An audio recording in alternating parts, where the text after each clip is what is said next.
Atos dos Apóstolos, capítulo 19, eu quero ler a partir do versículo 8. Durante 3 meses, Paulo frequentou a sinagoga, onde falava ousadamente, ou seja, pregava, dissertando e persuadindo com respeito ao reino de Deus. Visto que alguns deles se mostravam imperdenidos e descrentes, falando mal do caminho diante da multidão, alguns, Paulo, apartando-se deles, separou os discípulos, passando a discorrer diariamente na escola de Tirano.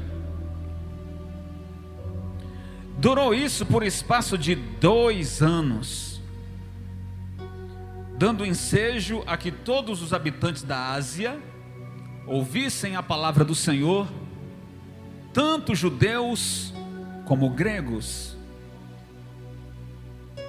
E Deus, pelas mãos de Paulo, fazia milagres extraordinários. Fazia o que, gente? Milagres extraordinários, a ponto de levarem enfermos lençóis e aventais do seu uso pessoal, e diante dos quais as enfermidades fugiam das suas vítimas e os espíritos malignos se retiravam. Veja, pessoal, que havia uma perseguição. Escute, vou interromper a leitura para já começar a explicar essa primeira parte. O apóstolo Paulo, ele teve uma missão árdua em Éfeso. Paulo estava pregando para filósofos ou alunos da filosofia. Paulo estava pregando para judeus que estavam metidos em mágicas. Judeus que estavam metidos em mágicas.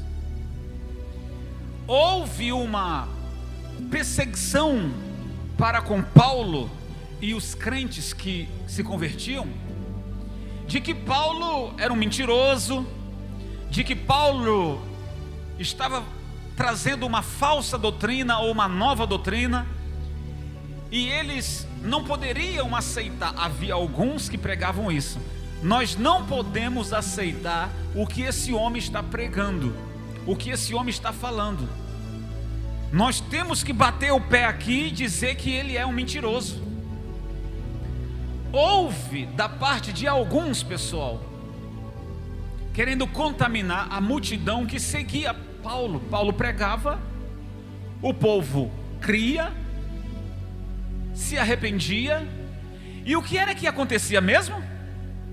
Milagres extraordinários.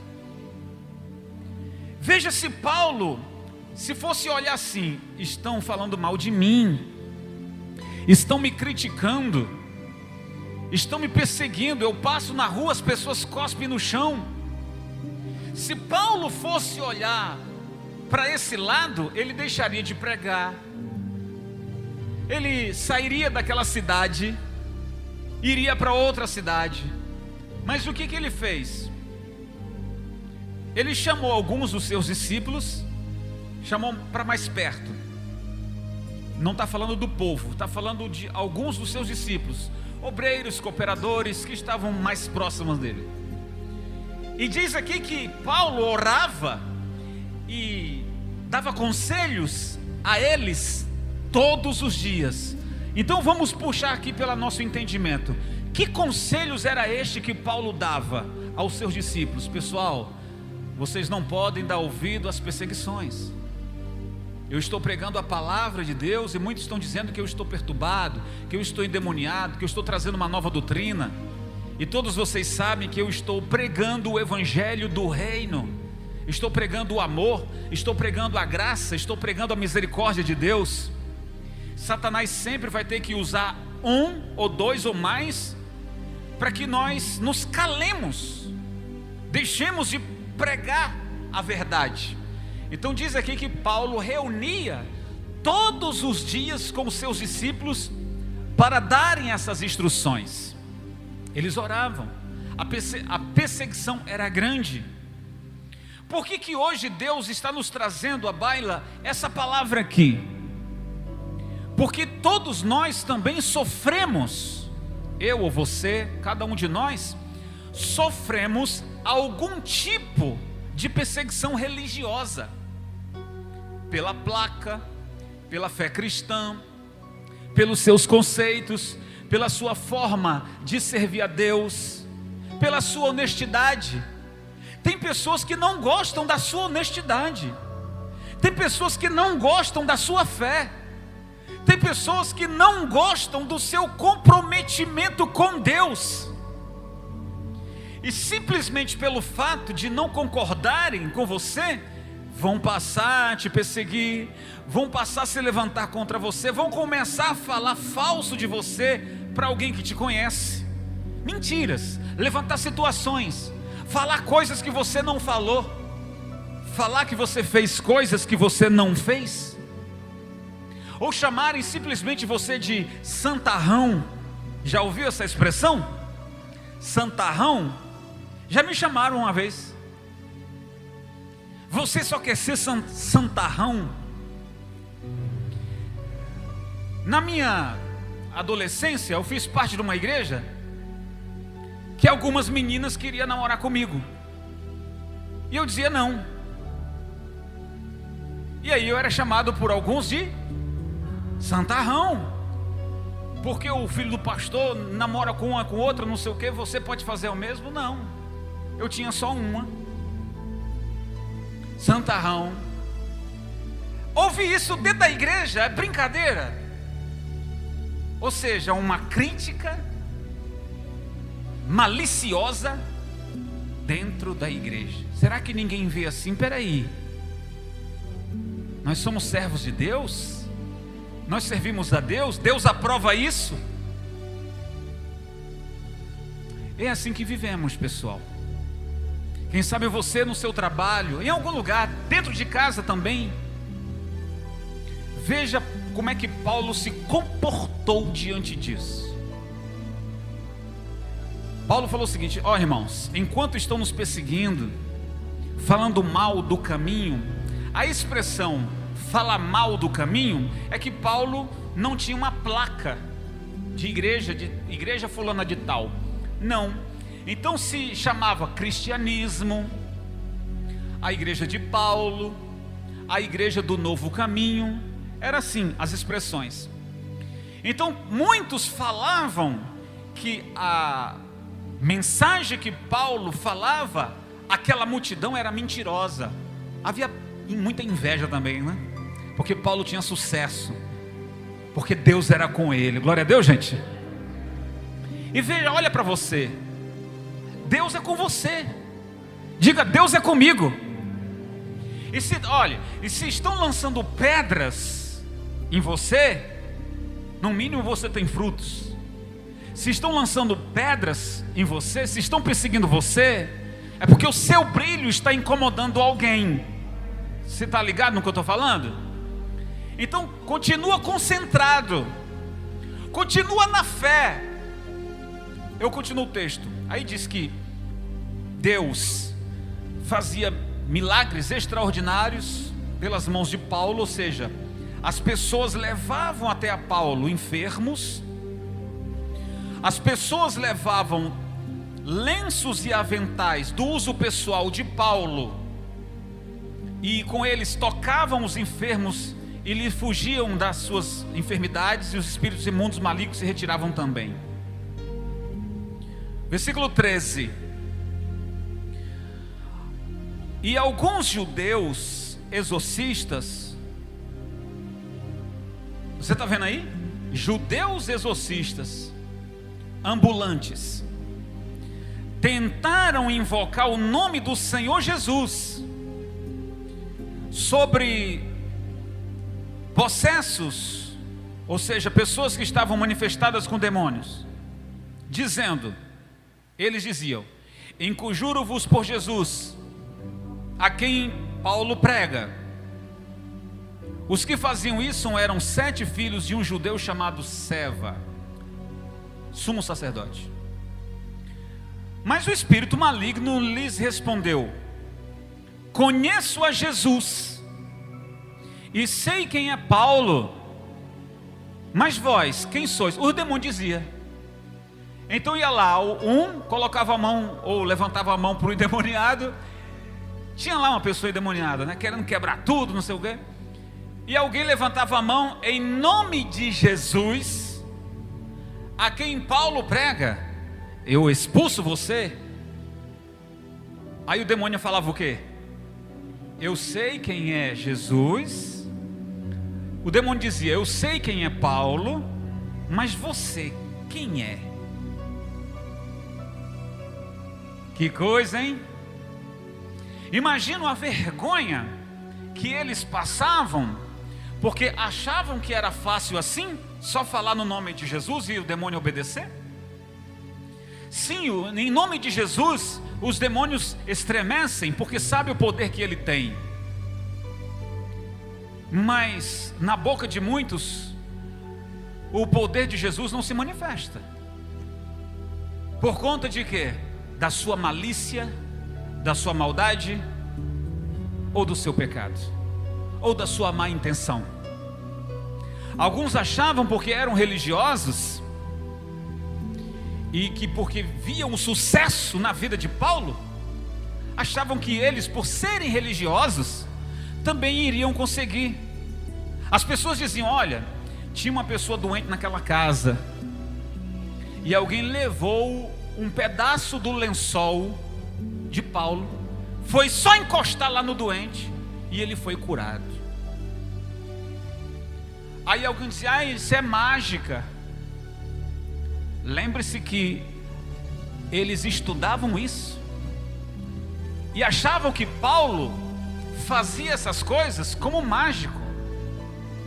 Mas tudo isso caiu por terra quando eles próprios foram imitar Paulo, sem ter a unção de Deus, passaram vergonha.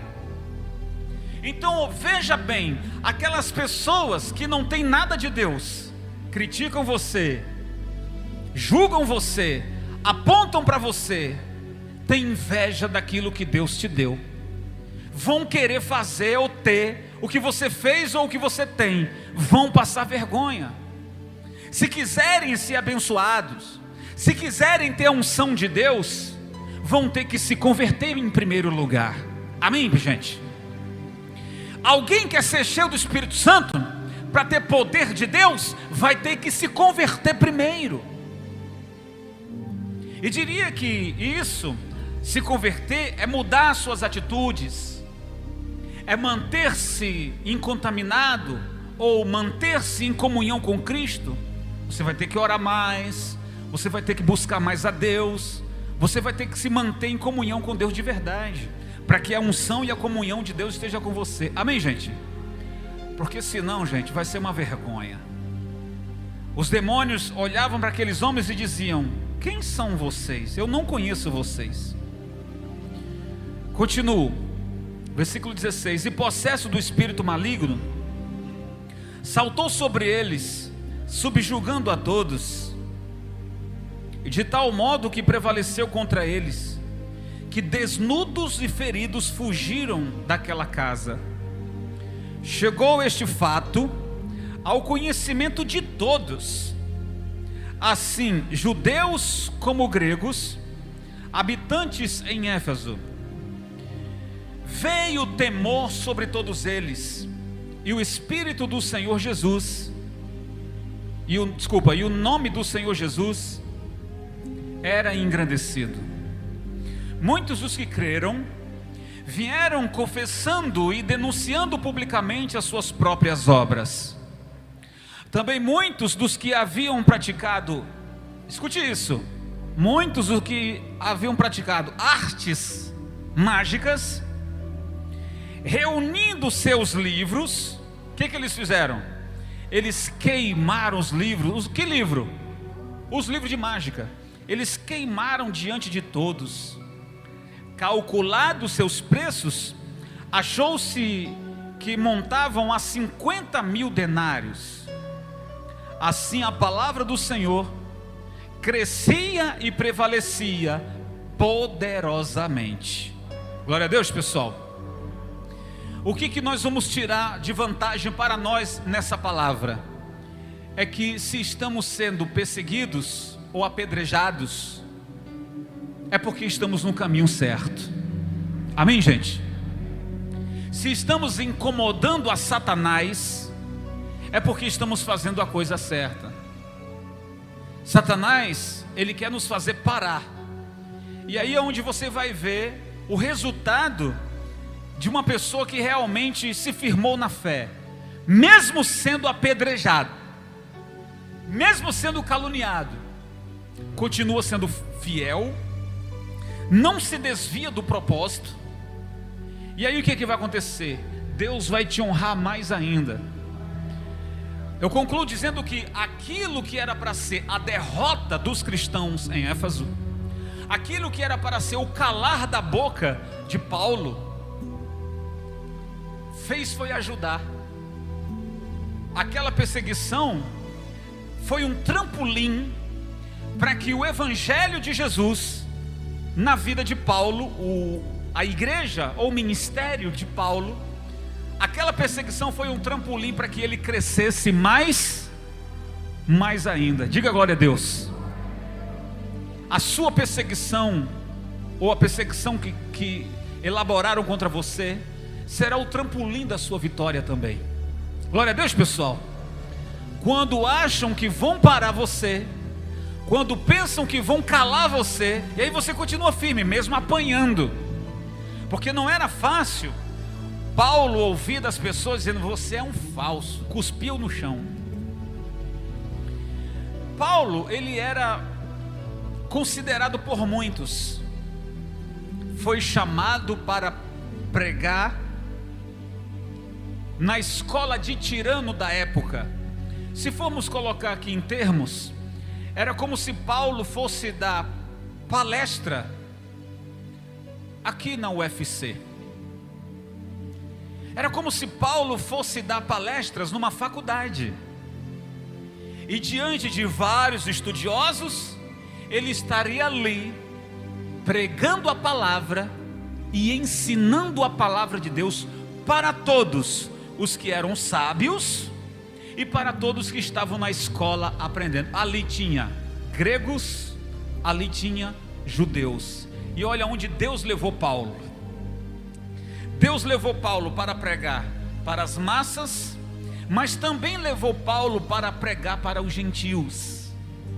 Levou Paulo para pregar para os sábios, e todos eles tiveram que bater palma, ou baixar a cabeça, ou dizer amém, porque aqueles que diziam que ele era mágico passaram vergonha quando acharam que podiam fazer o mesmo que ele fazia. Levou o mói de peia dos demônios. Levou o mói de peia. Os demônios rasgaram eles, rasgaram as roupas. Imagina eles chegando na cidade ou em casa: ei, o que fizeram com vocês?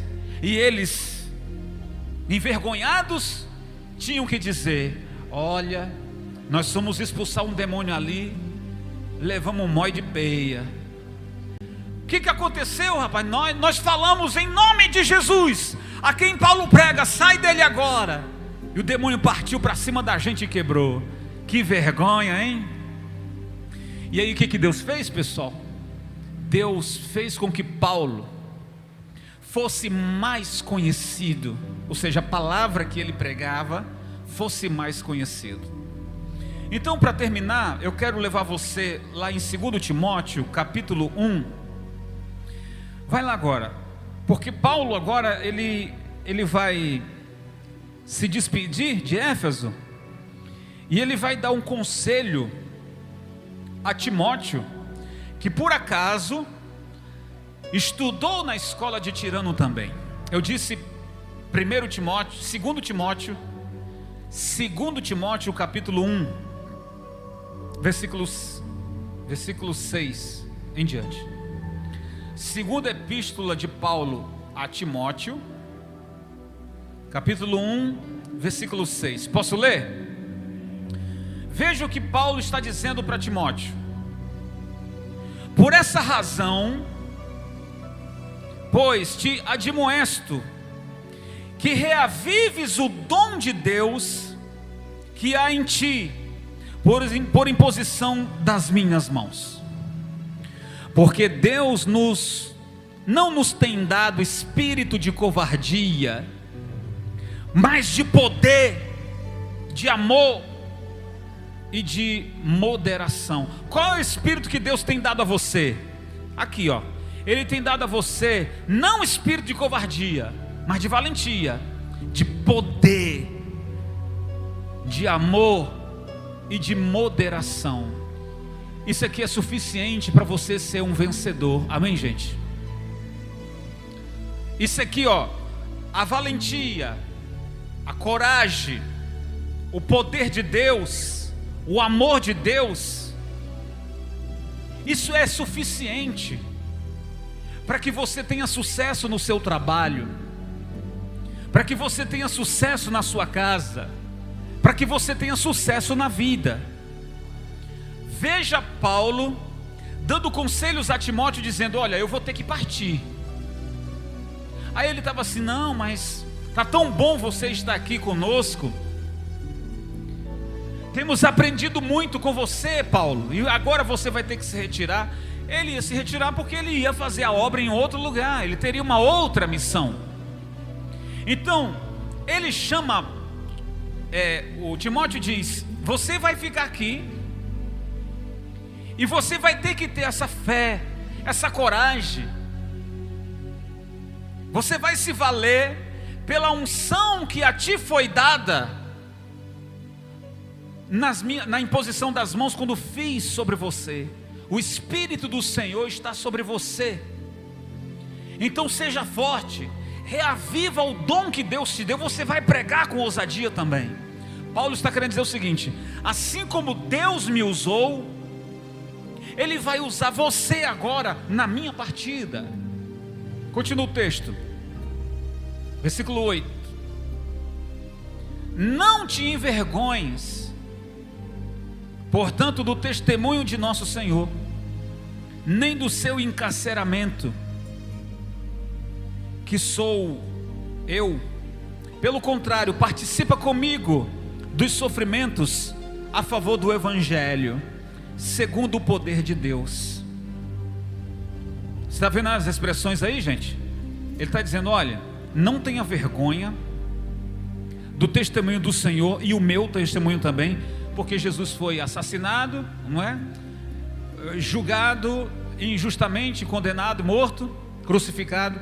Paulo também teria sido preso várias vezes, e Paulo estava dizendo que poderia ser que alguém poderia confrontá-lo e dizer: você está pregando de um homem que foi condenado e morto? Você está igual àquele que também foi preso, referindo-se a Paulo, que Paulo também foi preso por causa do Evangelho. E Paulo falou assim para ele: quando falarem isso, não tenha vergonha, porque aquilo que o Senhor passou e aquilo que eu passei foi por amor. Glória a Deus, gente. Continuo.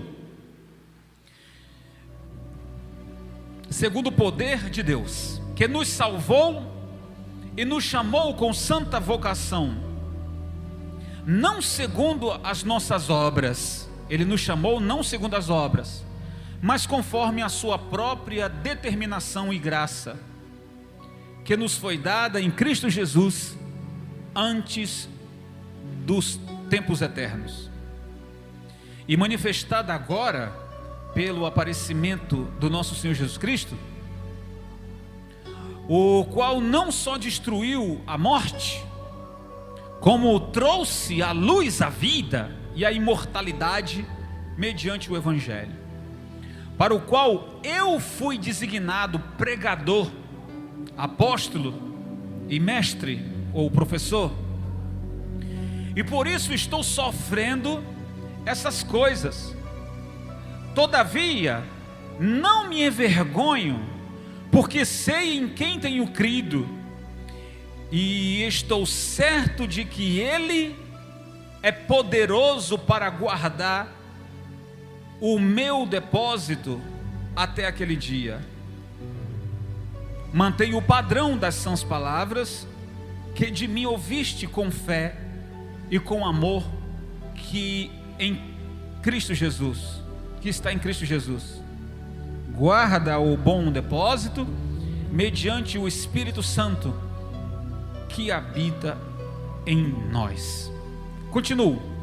Estás ciente de que todos os que da Ásia me abandonaram, dentre eles cito Figelo e Hemógenes. Conceda o Senhor misericórdia à casa de Onésiforo, porque muitas vezes me deu ânimo e nunca se envergonhou das minhas algemas. Ou seja, houve alguém que estava ali sempre dando força a Paulo. Antes, tendo ele chegado a Roma, me procurou solicitamente até me encontrar. E eu termino o texto. O Senhor lhe conceda naquele dia o achar misericórdia da parte do Senhor. E tu sabes melhor do que eu quanto serviço me prestou ele em Éfeso. Então veja bem, pessoal. De um lado, Paulo está se despedindo, mas no mesmo instante encorajando o seu antigo aluno, encorajando ele, dizendo: olha, permaneça nessa fé. Você viu que Deus foi comigo, Ele será com você também. Paulo temia de que na sua ausência a igreja ou o povo se acabasse, ou seja, a fé esmorecesse e aí a igreja se acabasse. Então ele exigiu que Timóteo lembrasse, não esqueça da unção que foi dada para você. Se Deus é comigo, Ele será com você também. Amém, gente? Então, tratando para os dias de hoje, pessoal, para a gente encerrar, tratando nos dias de hoje, nós também temos passado por muitas coisas semelhantes, não tão duras como no passado, que levava para a cruz, que levava para um tronco e chicoteava até a morte, ou até mesmo arrancar a cabeça. A perseguição na época era ferrenha. Hoje a perseguição, ela é diferente. Ela está dentro da nossa casa, ela está num ambiente de trabalho, ela está dentro da igreja. Quando falo dentro da igreja, estou me referindo aos irmãos. Quando falo dentro da igreja, não estou julgando a igreja. Quem sou eu para julgar a igreja? Mas quando me refiro assim, digo que não era para ver isso, que no meio da fé cristã tenha alguém perseguindo o seu próximo. Tá certo isso, gente? Não. Então digo que a perseguição hoje é essa, de Satanás usar ministros da Suprema Corte, de Satanás usar governantes, de Satanás agir dentro da nossa casa usando familiares, no ambiente de trabalho e até mesmo na igreja. E quando falo na igreja, estou falando de pessoas perseguindo um ao outro, tendo inveja de um ao outro, dizendo que ele é melhor e que o outro não presta. Tá certo isso? Dizendo: olha, Deus está comigo e não está com ele. Isso não pode acontecer. Essa não é a igreja que Jesus vai vir buscar. Qual é a igreja que Jesus vai vir buscar?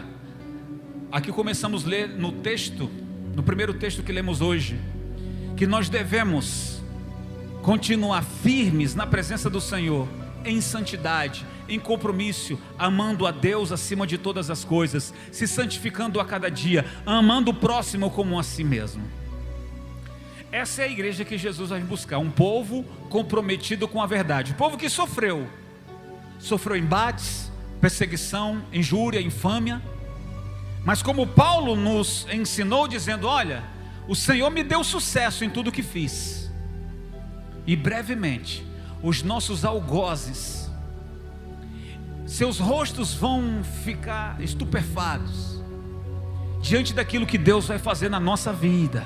Eles vão ver isso, eles vão tentar ter o sucesso que Deus nos dará, serão mais uma vez envergonhados. Aqueles judeus que foram imitar Paulo levaram um monte de peia, achando que iriam conseguir expulsar os demônios só usando o nome de Jesus. E na verdade, você, para usar o nome de Jesus, você tem que ser fiel a Ele. Para você usar o nome de Jesus, você tem que ter compromisso com Ele. Então, no abrir da sua boca, ao falar o nome de Jesus, aquela palavra vai vir com poder e com autoridade, e os demônios vão ter que bater em retirada. Glória a Deus, pessoal. Quem recebe essa palavra, diga eu. Fica de pé e glorifica o Senhor bem forte.